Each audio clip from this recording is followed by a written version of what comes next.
Hello, all you regents out there, and welcome to Undeclared Bajor.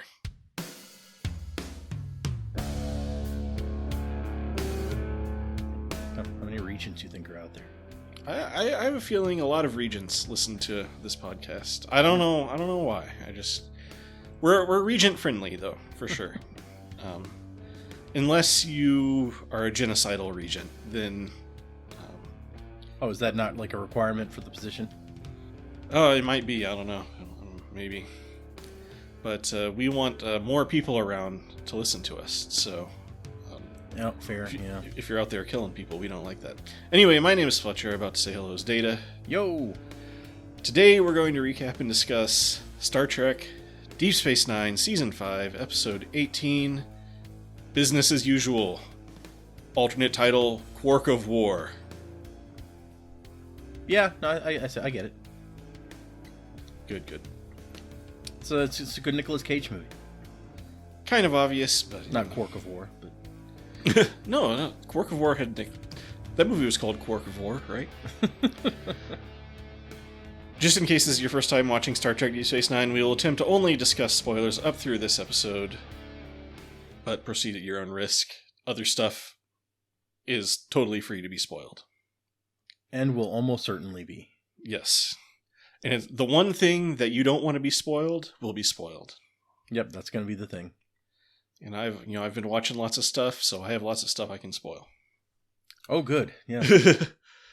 I just checked out the 3 Body Problem Netflix show, which I had... Oh, yeah? Thought we could watch and review just because it has Keiko O'Brien in it. Yeah. But I was feeling bored yesterday, so I started watching it. Which is probably good. I think if we had just watched the first episode and reviewed it, we might not have continued watching it. Oh, really? But I think it got a little bit better towards the later episodes. But it does have Keiko O'Brien in it. So if you need your Keiko fix, Rosalind Chow. Since, she's just in so many episodes of Deep Space Nine. Yep. She, here's a spoiler. She invites aliens to come invade Earth. So. Rude. Yeah, I know. Anyway, Business as Usual originally aired April 7th, 1997. It was written by Bradley Thompson and David Weddle. You see that? Like, do we know these guys from before? Didn't David Weddle write the Sam Peckinpah biography? Oh, that would make sense, huh? Hold on. I have that biography right here. Yep, David Weddle, sure enough. Yeah, and isn't Bradley Thompson I the feel guy like who we've seen him? Yeah. Yeah, probably. I feel like we've seen them team up on a couple of episodes. I just did not remember that, apparently. And it was directed by Siddig El-Fadil. Yeah, in his, I believe this is his directorial debut here on certainly on Deep Space Nine. Yep. Maybe anywhere, yeah. It's interesting because I don't remember if when we started the show I read his entry on the wiki, but it was talking about how this is, his first directing gig, and so it made me pull it up, and I was like, oh, there's his full name is quite a bit longer than we have ever seen. Yeah. So, let's see. He was born in Sudan, and his birth name was Siddig El-Tahir El-Fadil El-Siddig Abderrahman Mohammed Ahmed Abdel Karim El-Mahdi. Yes. And so, that's... it says he's born in Sudan, but spent most of his life in Britain, where he attended the London Academy of Music and Dramatic Arts. I was listening to that podcast, the Delta Flyers. Yeah. And Armin Shimmerman claims that Alexander Siddig is Sudanese royalty. Yeah. And that he literally is Hamlet, in that his father was murdered and his uncle took over the throne or something like that. I don't know. I kind of don't believe that story, but according to this, his uncle on his father's side was twice the prime minister of Sudan. So, maybe his dad was prime minister and then got assassinated by his uncle, and he became prime minister. I don't know if that counts as royalty, but although then again, I don't know. Hold on. What is the government of Sudan like? Like, is prime minister a for life position, or hold on, we're looking now. Yeah, I tried researching this when I heard that on that other podcast, and I was unable to find any corroborating or substantiating details. So let's hear. They gained independence in 1956. Uh-huh. From 1989 to 2019, where we would fall here, is the Bashir era. Interesting. When Colonel Omar al-Bashir led a bloodless military coup in 1989, and the new military government suspended political parties and introduced an Islamic legal code on the national level. He carried out purges and executions among the upper ranks of the army and appointed himself president. So let's see. And then in 96, there was a general election. He was the only candidate allowed by law to run for election. Which, all right. Sure. That's what an election is. During the 90s, Hassan al-Turabi, then Speaker of the National Assembly, reached out to Islamic fundamentalist groups and invited Osama bin Laden to the country. Oh, good. The United States subsequently listed Sudan as a state sponsor of terrorism. All right. So I don't see any mention of a prime minister in here, honestly. Yeah. I don't know why Alexander Siddig wouldn't want to live in his homeland during the 90s. Yeah, well, I mean, and then going into the 2000s, it just seems to get worse. So, yep. It says before the 2000 presidential election, al-Turabi introduced a bill to reduce presidential powers, prompting al-Bashir to order a dissolution and declare a state of emergency. So it's like, you want to reduce my powers? No. I take away your power. Well, maybe if we have any Sudanese listeners, they can explain in the YouTube comments. But on his mother's side, his uncle is Malcolm McDowell. So right. He's got an interesting family, it seems like, does our first time director here. Yeah. Sudan, I'm sure, is a lovely country with lovely people. And if you're listening, tell us what's going on, because we don't get it. Anyway, Sirach Lofton is in this episode. What? He's in the episode? Yay! Oh my goodness. So, diving into our recap, Dax and Quark are in the bar playing an after-hours game of Tongo, or I assume it's after hours. Business is really bad. But much to Dax's annoyance, Quark is distracted watching his commodities investments, and we've all been there when playing games. They have struck Feldamite on Parseon 3, sending Margits into turmoil. Quark is so distracted that he evades when he should something or other, losing his last few bars of Latinum to Dax. For all his holdings are now worthless, including his Quadrotriticale futures. Yeah, we've heard of that. Yeah. Although, that was only in the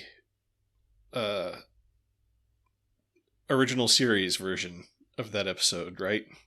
I don't think they said Quadrotriticale in the actual... Oh, did they not? I don't even remember now. I think we talked about this, but I don't remember. I'm sure we did.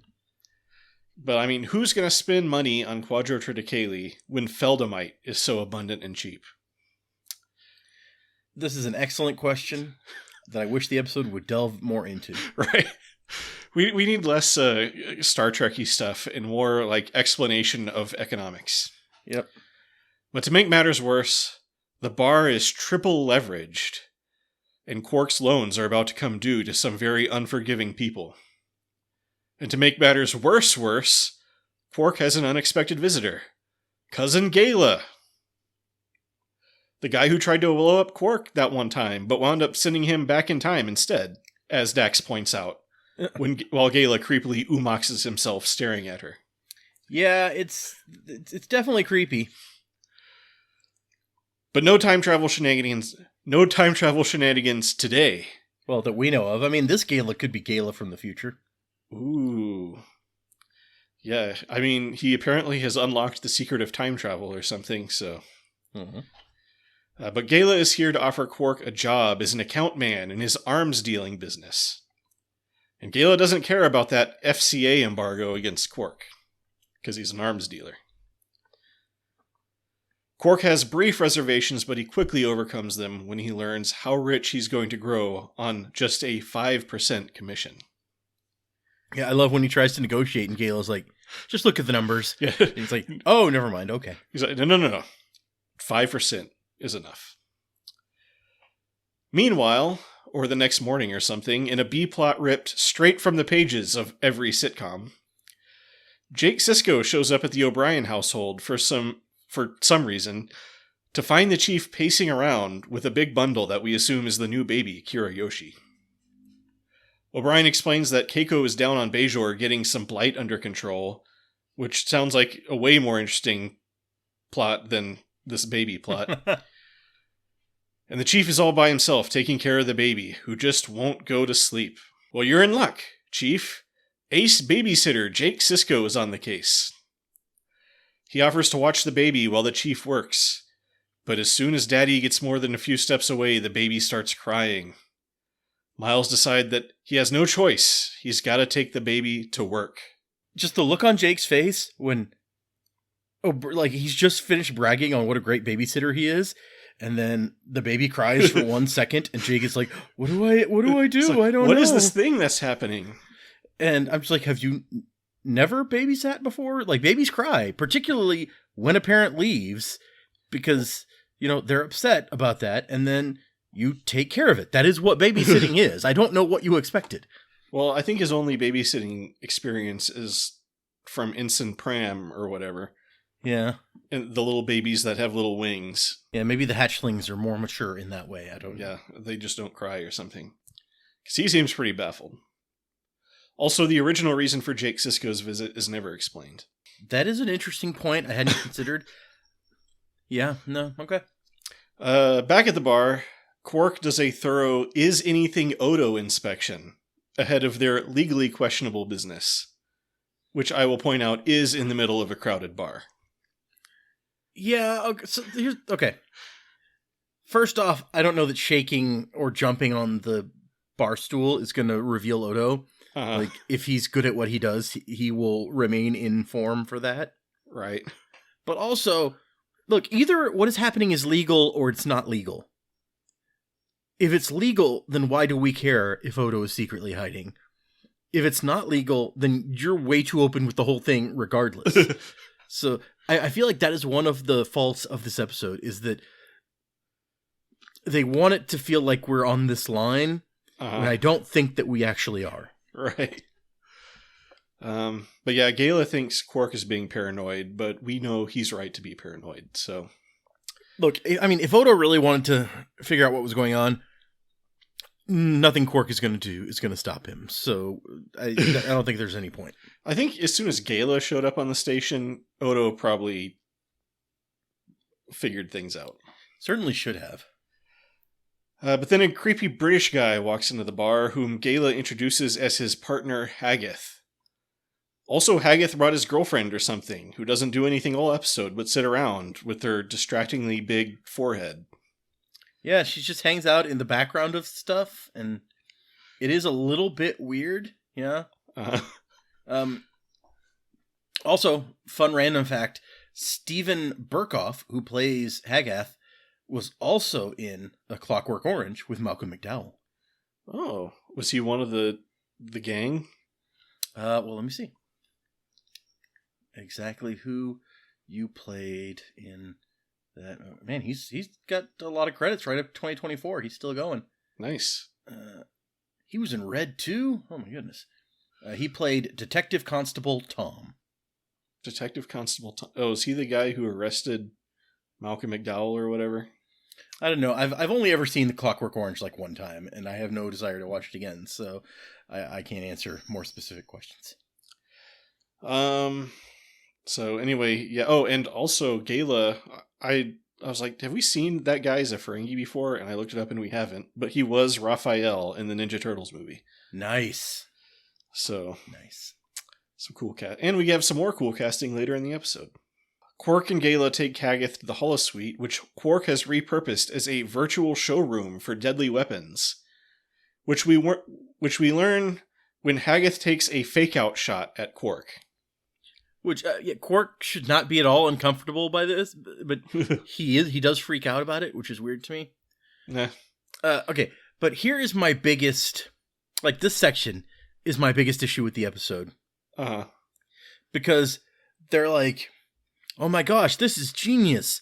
We can use these holograms to, display all of our weapons, and then we just ship them outside of, Federation shipping lanes so that there's never any trouble. And I'm like, holodecks have been around for at least a decade. We know this. Uh-huh. And this should not be a revolutionary new idea that, if you haven't thought of this before, then you're just bad at your job. They make it sound like Quark's holosuites are so sophisticated and good that... Yeah, and that's what Quark says, these are the best holosuites in the sector. And Haggith's like, oh, I don't doubt it. But the thing is, if Gaila can afford a moon, he can afford a ship with the nicest holo technology available to, fly around and display weapons for people.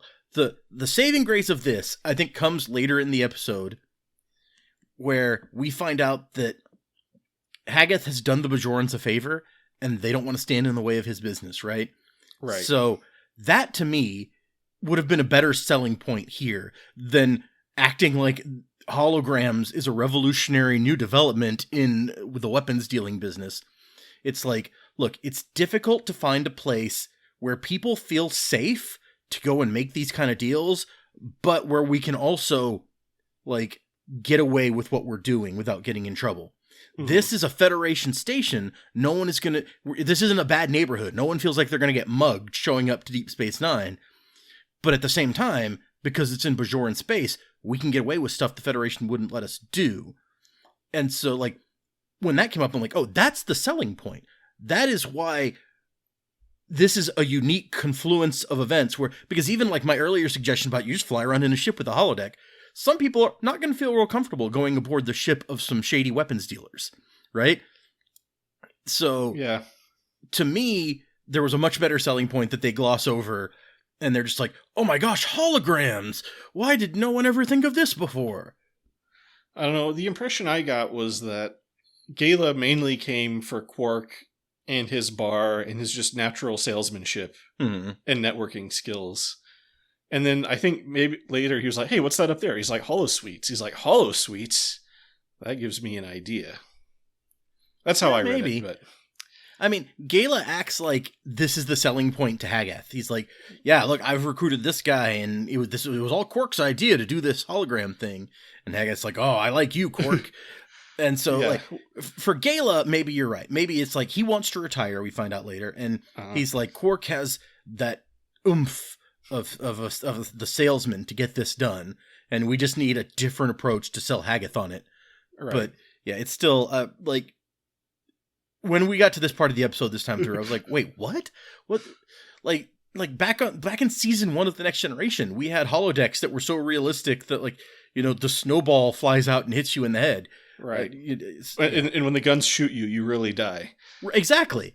Yeah. I'm like, this cannot possibly, making the weapon actually pull slightly to the right cannot possibly be more complex than that. And also, they could have done more to sell that, where it's not just about, oh, my holodecks are so awesome, because somebody has to write the program for the gun, right?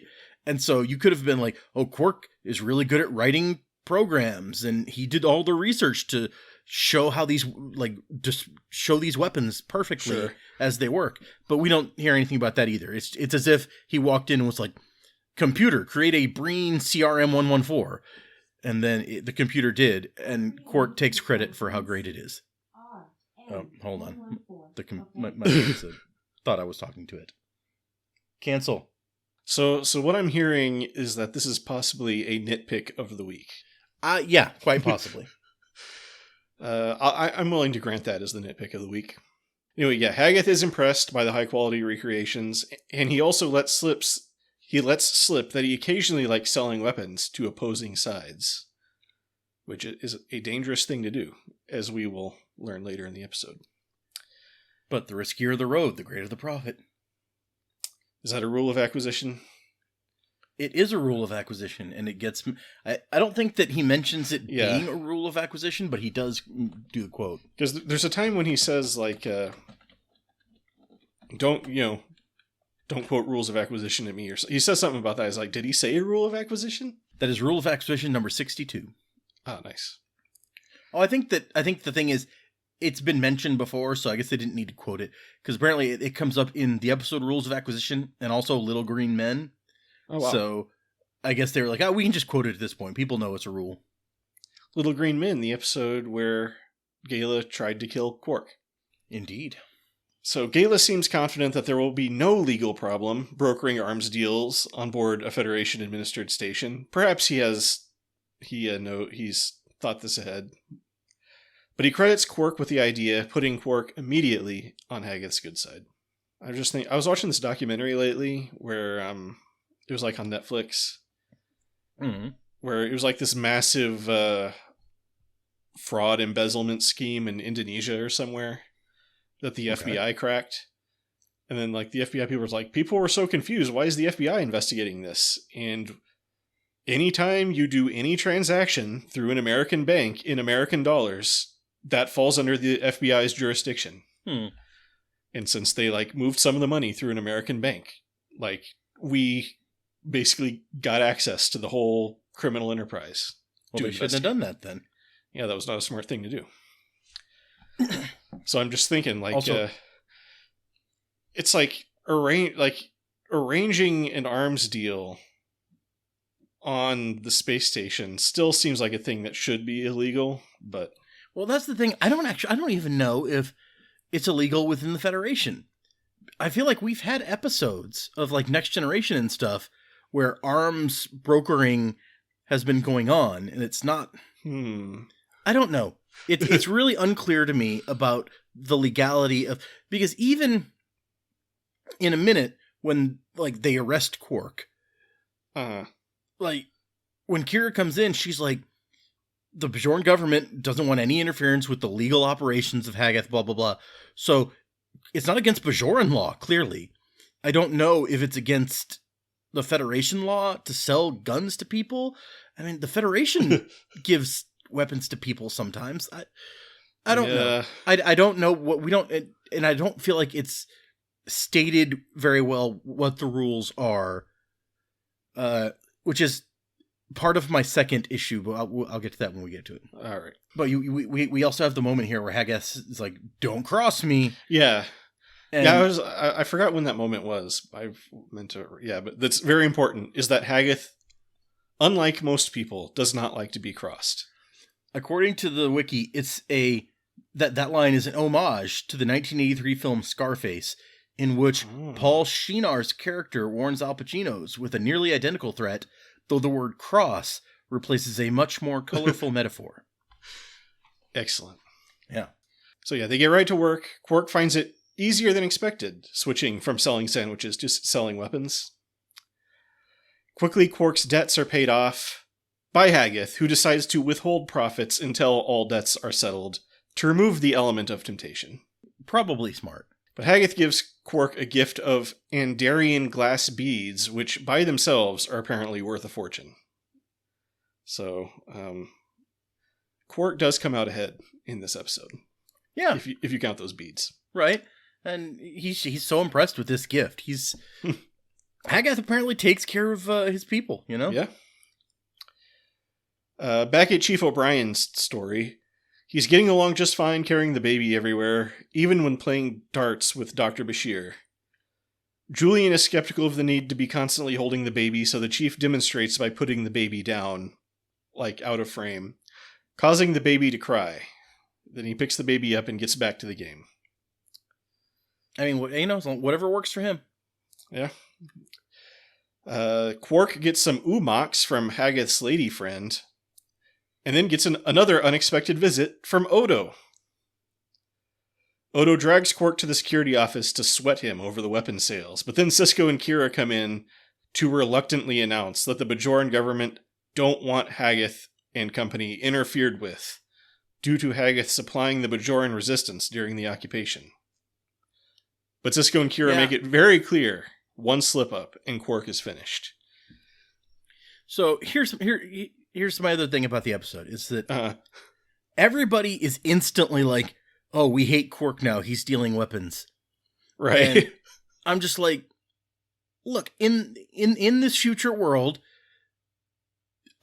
people have weapons. You all use weapons every day. Why do you hate the idea that someone else might want weapons? I don't see why this makes Quark like the devil incarnate all of a sudden, because he was about to go like bankrupt and no one else was interested in helping him. And so he's getting out the only way he can. And everyone's like, oh, you're scum now. Now, Sisko has a point that he's let Quark skate by on some pretty fucked up stuff in the past. Right. Like that time when he helped people break onto the station and murder a guy and like steal this Dax symbiote and stuff. And so I'm like, there's reasons to dislike Quark. Kira has plenty of reasons to dislike Quark. Him suddenly being a weapons dealer, particularly when she establishes, without people like this, we would still be under Cardassian occupation. It seems really hypocritical of Kira to be like, you're garbage because you sell weapons. So and the same is true of Odo, where I'm like, look, if this isn't illegal, which they seem to establish this isn't illegal, it's not like we're making a special dispensation for this particular guy to do this activity. She's like, the government's not going to interfere in the legal workings of this guy's enterprise. Then what is your business here, Odo? You enforce the law. You don't enforce your personal opinion of what you like and don't like. So how are you trying to arrest Quark for selling weapons if that is not illegal under Bajoran law? Well, maybe it is illegal, but like, not for Haggith. See, I don't feel like that's the way that they explain it, though, because Kira says they don't want us to interfere in the legal blah, blah, blah of, like, Haggith's business. It makes it sound to me like what he's doing is legal.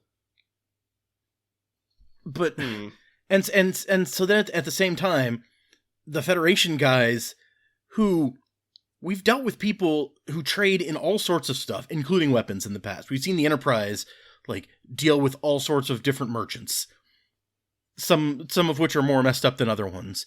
And I don't feel like you ever had this, like, looking down on people quite so much as Sisko and Dax seem to do in this episode, where they're like, ugh, Quark, he sells weapons, now we hate him.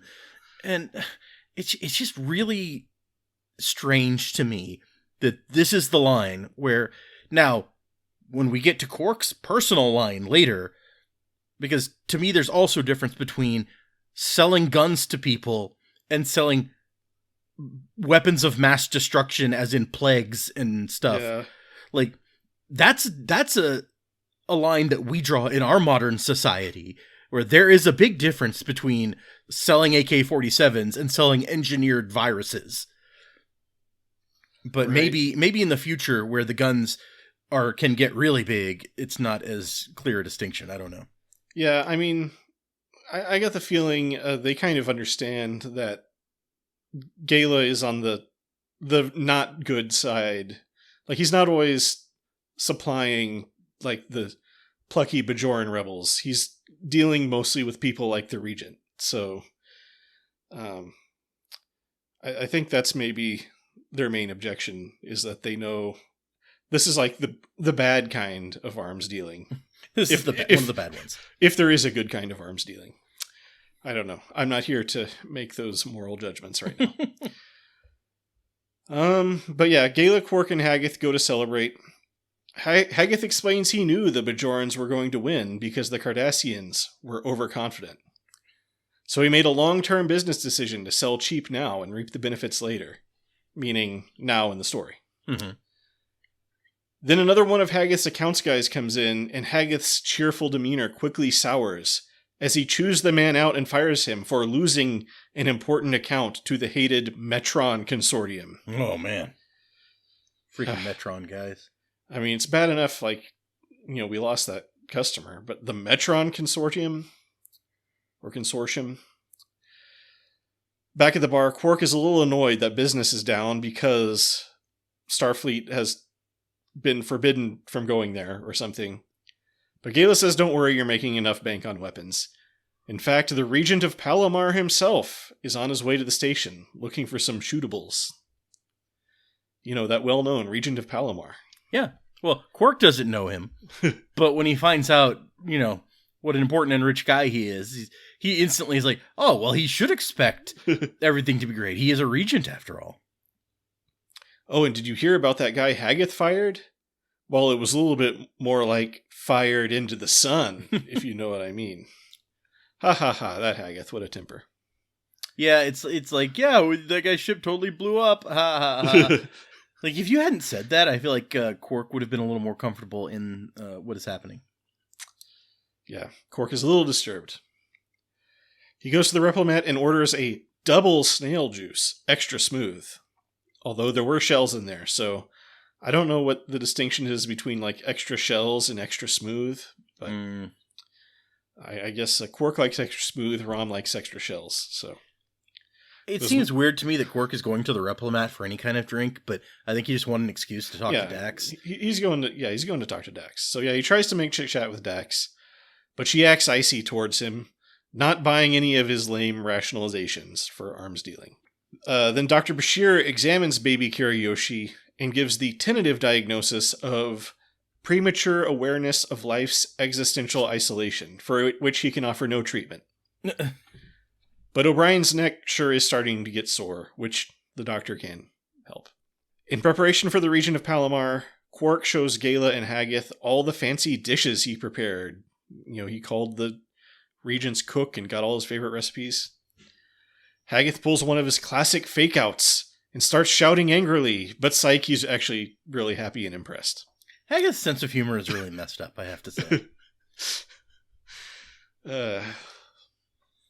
He's kind of a crazy guy. Yeah. So they wine and dine the Regent, who's the guy from Reservoir Dogs. Yep, Lawrence Tierney, famous, very, very big actor in his day. He was also in an episode of The Next Generation. Who was he in The Next Generation?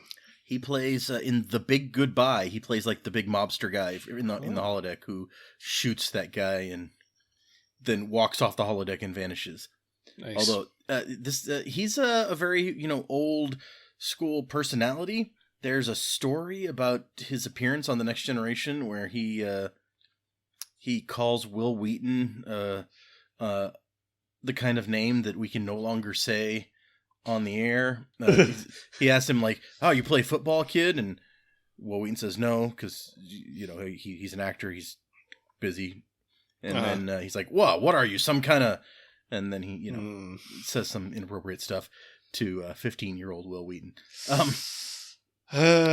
Also, he was famously on an episode of Seinfeld as I think Elaine's dad.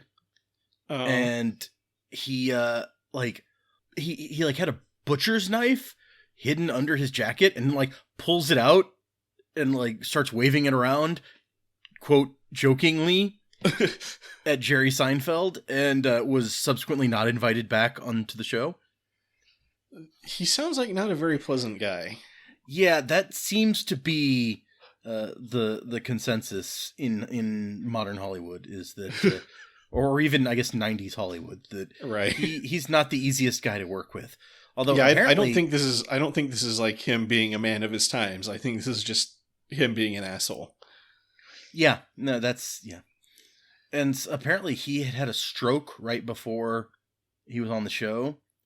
So that on this episode of Deep Space Nine, and so that caused some issues. But what does it say here? It says Ira Stephen Bear says that this was one of the highlights of his year to have Lawrence Tierney on the show, because Lawrence was big. He played a bunch of like mob roles and stuff in the 50s. Mm-hmm. Like he was big then, but he had a stroke shortly before shooting, and although he could deliver his lines perfectly, he had trouble remembering them, causing quite a bit of stress for first-time director Alexander Siddig. Huh. Assistant director Louis Race points out he really came to deliver one line: "I'm here to buy weapons. Are you here to sell them?" And he delivered that line like somebody calling to you from the other side of death. It was just so chilling. So when the guy had to deliver, he did, and when he did his close-up, nobody stayed in their trailers. They all came to watch. Huh. Nice. So yeah, the Regent explains that one of his trusted generals, Nasik, has declared independence, and he wants to kill 7 or 8 million of her people right up front, followed by 20 more million over the next few months. Mm-hmm. So we're going to do like a balloon payment of killing right up front, and then kind of settle down into a more regular cadence of killing. Quark has reservations, but Gaila tries to talk him into just taking the money and not worrying about it. He shows Quark all the stars and asks Quark if he would turn out one of those lights for a fortune in Latinum. Quark ponders. So according to this particular speech is adapted from Orson Welles' speech in Carol Reed's classic 1949 film, The Third Man. Ooh. So I need to look up what The Third Man was about, but I assume it doesn't involve, like, destroying entire planets. Yeah, I think that's the one. I mean, I've seen it a long time ago, I think. I just know that the twist in that movie is that the third man is Orson Welles, who we thought was murdered at the beginning, but actually he's still alive. Ah, okay. And I think it takes place in Vienna, or it was filmed in Vienna shortly after the war. Yeah, it does sound like it involves Vienna. It's set in post-war Vienna. Mm. Yeah. No, yeah, that's the movie that has the scene on the Ferris wheel, right? I don't know. Okay. So I was thinking we need to do one thing we can do after we're out of episodes to review is just watch some of these movies that stuff is based on. Yeah. And like compare the episodes. But that's probably a ways away. Anyway, so Quark has a dream where he sees all his friends as angry dead, or all the main characters of the show anyway, as angry dead people. And then at the end of the dream, he loses a bunch of money in a game of Dabo. That's the real nightmare. What a nightmare. Up in Ops, a crowd gathers to watch baby Kirayoshi sleeping in the pit. Which, have we ever heard that thing called the pit before? I don't remember hearing that before, but that doesn't mean we haven't. I mean, it's an apt name for sure, but... Right, yeah. But yeah, O'Brien explains that seems to be the only place where the baby wants to sleep. So Sisko advises taking a few days off to take care of the baby, which O'Brien agrees to as long as they can wait till the baby wakes up first. Just take the baby back to your room and be like, tell the computer to like replicate the noise in the pit on the white noise machine function that it must have. And it's all good. So, Quark goes to Dax's quarters to give her his Tongo wheel. He makes vague allusions to some kind of dangerous mission he's resolved to go on. And he starts speechifying, but Dax just interrupts him and kicks him out. He's like, one man must... Like, get out of here! All alone, Quark tells himself that one life is nothing against 28 million. He goes to Haggith and tells him there's a supply issue with the virus they are planning to sell the Regent, but he can get his hands on some Varaxian LM7, whatever that is. I suspect feel like he just made it up. Yeah, I suspect he made it up. Quark says that he's finally out of debt, and these are the first profits he gets to keep, so he's eager for the deal to close. Then Quark takes Gaila to a secret room and introduces him to General Nasik, the Regent's enemy. Gaila is so upset he drags Quark out of the room faster than the door can open, which I'm sure was a blooper. Because Gaila was clearly laughing. Anyway, he's sure that Haggith will not like this, but Quark says they'll make twice as much selling LM7 to both sides, which presumably Haggith will like. Right. Quark instructs Gaila to take the General to Cargo Bay 5 in 20 minutes. 20 minutes later in Cargo Bay 5, or 19 minutes later, Quark is showing the Regent and Haggith a box of supposedly LM7, but darn it, he can't get the box open. Let me just run and get a thing for that real fast. A descrambler. Right, because the box is scrambled or something. On his way out of the cargo bay, he crosses paths with Gaila and the General, and hides around the corner while he listens to all hell break loose in the cargo bay when the two enemies bump into each other. Then closing off the baby story, Worf pays Chief O'Brien a visit to complain about repairs that are needed on the Defiant.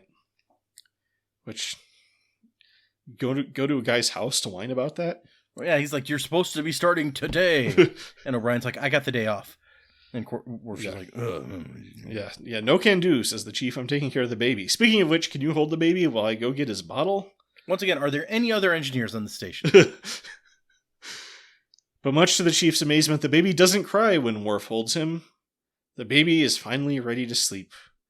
O'Brien puts him in the crib, and Worf starts talking about how he never got to see his son as a baby, but the Chief just falls right asleep.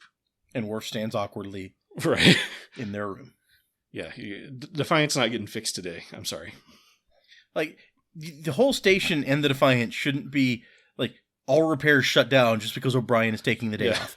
If that is how your station is set up, you have set it up poorly. Well, we've seen Chief O'Brien, like, managing his work crews and stuff. Yeah. Like, where are those guys? Yeah, and there's like 4 shifts or something. Send Rom. Yeah, which is one of my notes is, where's Rom? He would be... He should logically be around like this whole episode, but... He could have been like Quark's conscience.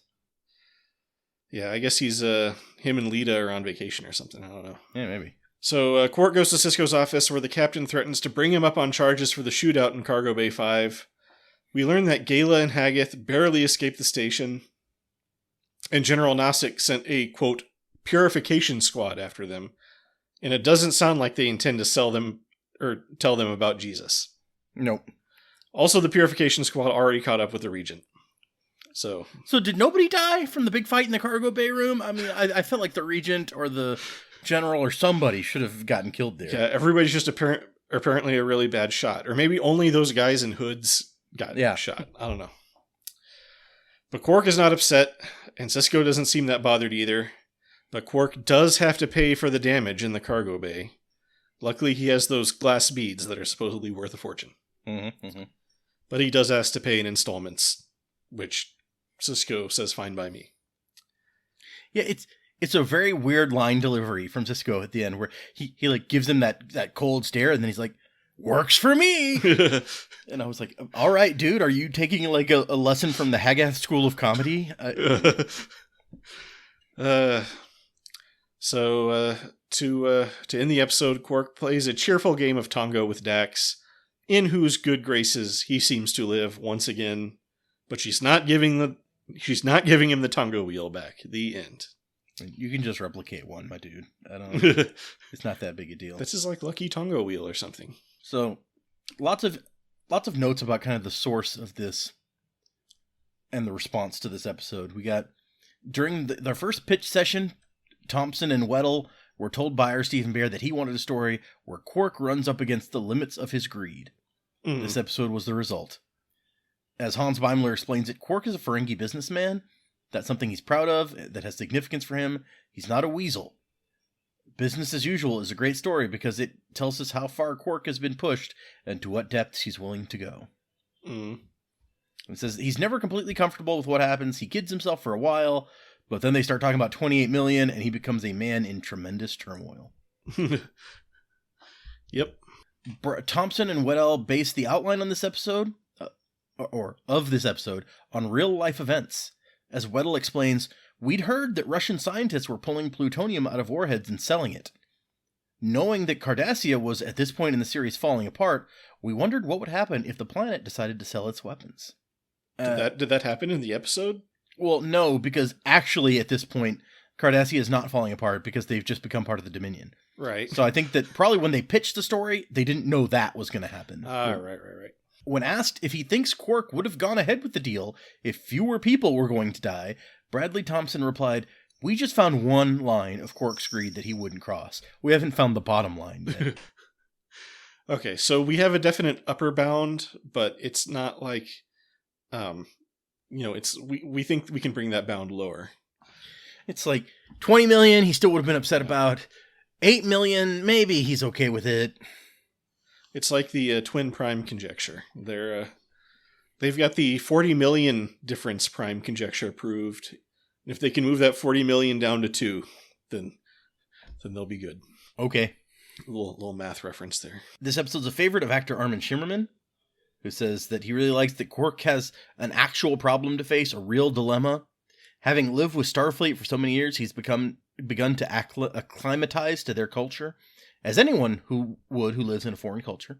Mm-hmm. Because if you live in that culture long enough, you begin to take on its characteristics. So Quark has feelings of remorse and justice and morality that are beginning to loom larger in his life. And then the note here is that this recalls the conversation between Quark and Garak in The Way of the Warrior, where they talk about how the Federation is like root beer. Yep. Bubbly and sweet and quite awful. And also his worries about Nog having the Federation rub off on him. Presumably after drinking too much root beer. Yeah, as happens. Yep. Let's see. Shimmerman also comments that he's proudest of this episode. He believes it has the most three-dimensional performance that he was ever given as the Quark character. It's a well-thought-out script and a non-comic script for Quark, which is kind of unusual. Alexander Siddig, he says, directed it, and he was very amenable to my making changes in the focus and in the thrust of the character. We also had terrific guest stars, and it was very enjoyable for me. Cool. I mean, the only other episode I can think of is the one with his Cardassian girlfriend. Oh, yeah.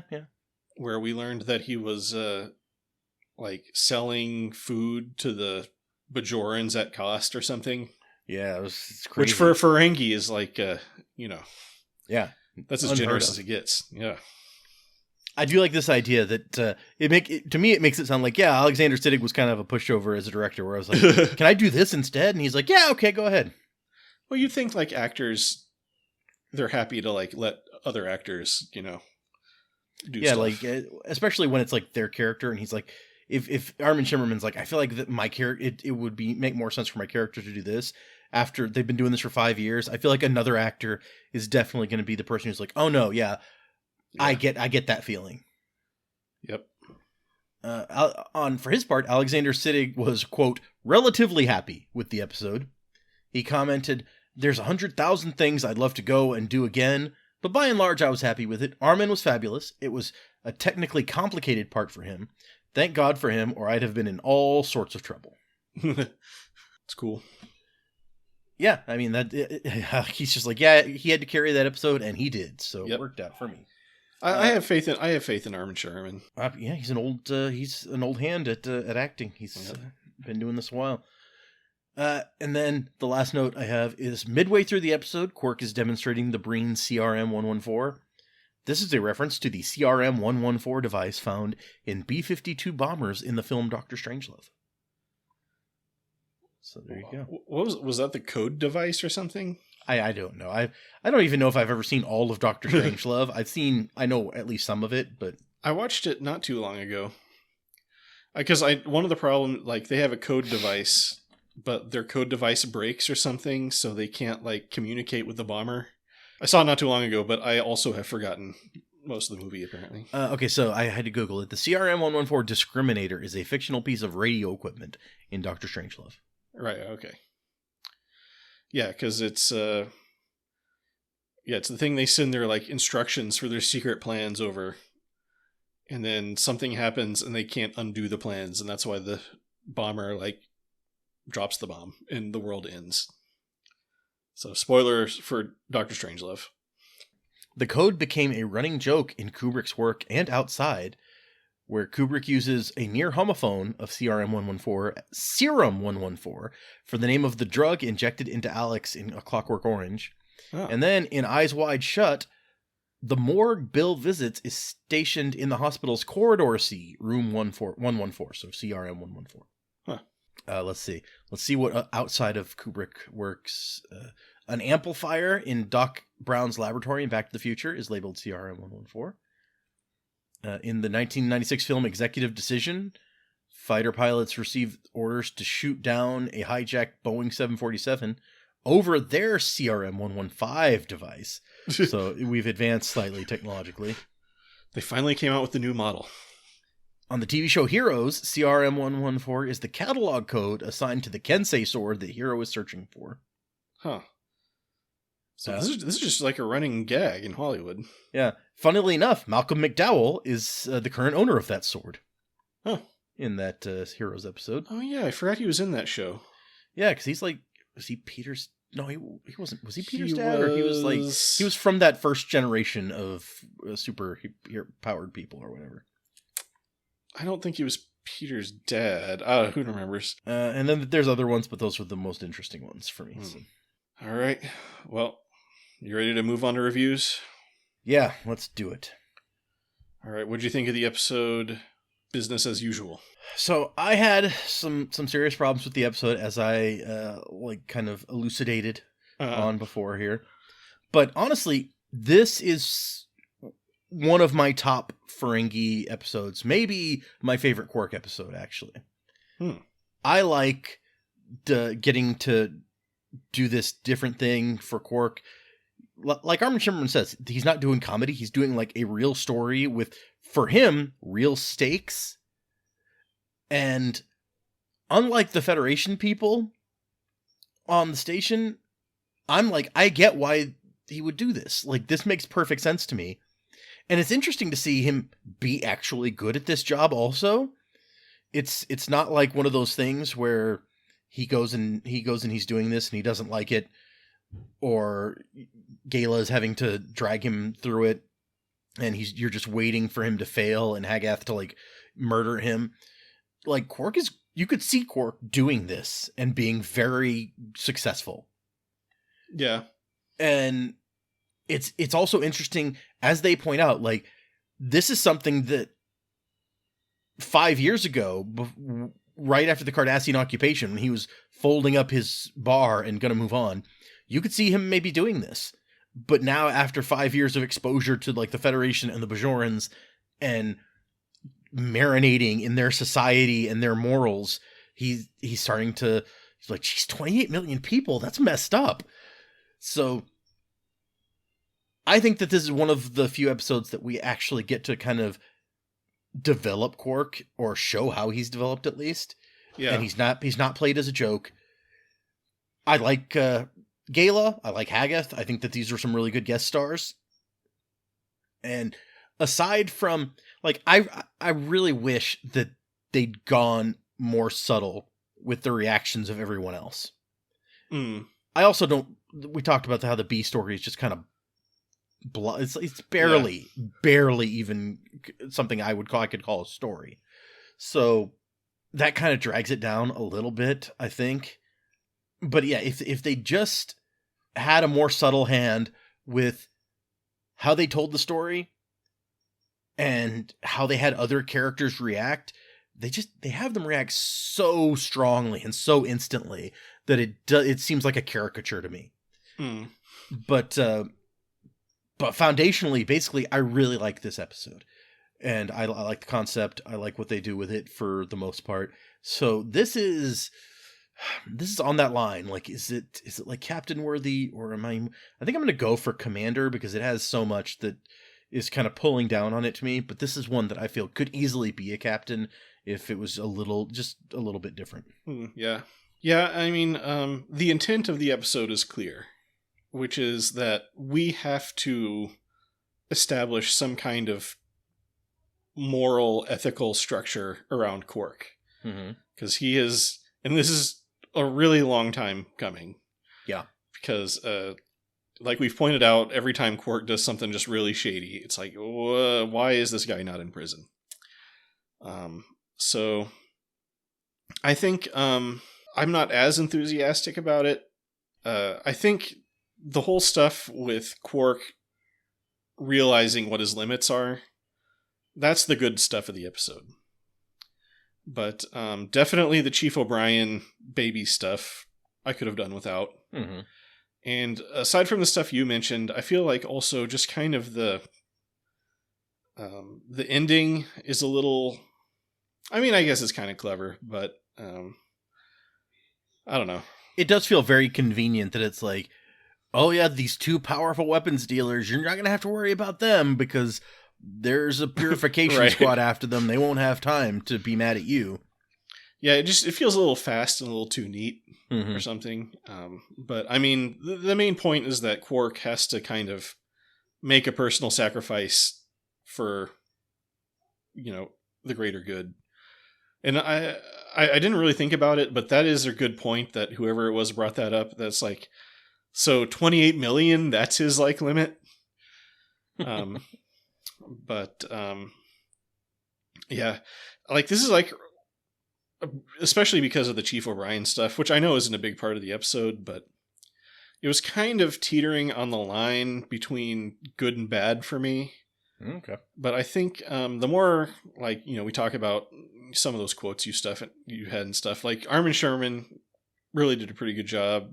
And that core, that kernel of the episode of Quark going through that dilemma, which I feel was the real good part of the episode. I feel like it pushes it over the line now that we've discussed it a little bit. So I will give it a lieutenant commander. Okay, fair enough. Like it has a lot of flaws, and so either those flaws are going to bother you or they're not. But how about the title? How do you feel about the title? Business as usual. I'm okay with it. You put business in there, and it's instant like, oh, we got a Ferengi episode, right? That's one of those. That's one of those buzzwords for a Ferengi thing. So that fits. It's not particularly clever, and I don't know that it stands out as like, oh, I can instantly connect it with this episode. Yeah, but it's okay. It's not bad. I mean, it feels to me like they sat around one afternoon brainstorming a list of business puns to use as Ferengi episode titles, and they just kind of grabbed this one off the board or whatever and stuck it on the episode, because yeah, I can see that. I feel like you could do a better pun. Like risky business, or I get the weapons games are risky, or I don't know, shady business or something. I don't know, but why not? It's I guess not totally nonsensical, but I feel like they didn't put very much effort into it. Yeah, I can agree with that. So, and do I still have this pulled up? No, I don't. But I did look up. I was like, how many TV shows have done this baby won't stop crying bit? And I looked it up on TV Tropes, and it's maybe not as many as you'd think, but getting the baby to sleep, that's the... So let's see, like live action TV. So Friends, Star Trek Deep Space Nine is the third one on this list. Murphy Brown did it. Stargate Atlantis did it. The Golden Girls did it. I don't remember a baby on Stargate Atlantis, but okay, yeah. In Stargate Atlantis, Tayla can only get her son to sleep by continually walking around Atlantis. That makes sense. Keller says that when she was a baby, she would only sleep in the car, so her parents had this habit of driving around the block at 3 a.m. See, they apparently did an entire episode on Bones trying to get their baby to fall asleep to no avail.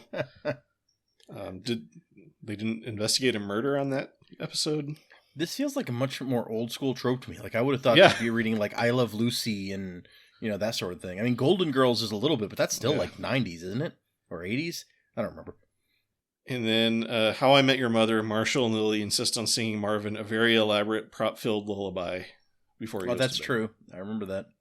The Simpsons, Apu and the Octuplets went through that. In the episode Fland Canyon has Homer trying to put Maggie to sleep, eventually resorting to telling her a story from the past. I have not seen that episode. No, I don't think so. One Popeye cartoon had Popeye and Bluto trying to get a crying Sweet Pea to laugh.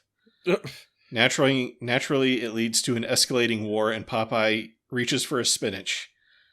Only he opens a can of onions instead, causing him and Bluto to cry. No. Sweet Pea sees them crying and laughs. Yeah, babies are like that. And then see Thomas and Friends. Thomas the Friend. Puppet shows. Dinosaurs. Earl does the mating dance to get baby. Apparently Dinosaurs falls under puppet shows instead of live action TV. Huh. All right. On TV Tropes. Oh, and I like the quote on this is the quote from the children's book, Go the Fuck to Sleep. The cats nestle close to their kittens. The lambs have laid down with the sheep. You're cozy and warm in your bed, my dear. Please go the fuck to sleep. Nice. Oh yeah, the book Go the Fuck to Sleep is entirely this trope. Anyway. Yeah, Deep Space Nine. Yeah, a lot of the stuff was later than Deep Space Nine, so... Yeah, it's interesting. maybe, yeah. I haven't looked up the years all this stuff happened, but like, on Friends, Rachel had that baby way late in the series, didn't she? She did, yeah. That was like the second to last season or something, I think. Oh yeah, because they have to sing like "Baby Got Back" or something to the baby in Friends. Oh yeah, I didn't even read that whole thing. See, Rachel decides to wake baby Emma on their first day home from the hospital, resulting in a crying fit so loud that Phoebe can't hear the voices in her head anymore. The only thing that can calm Emma down is Monica, and only Monica, holding her while doing a bouncing dance and chanting a silly song. I remember that. Yeah, okay. And the quote from Monica is, "I can't believe it. She's asleep.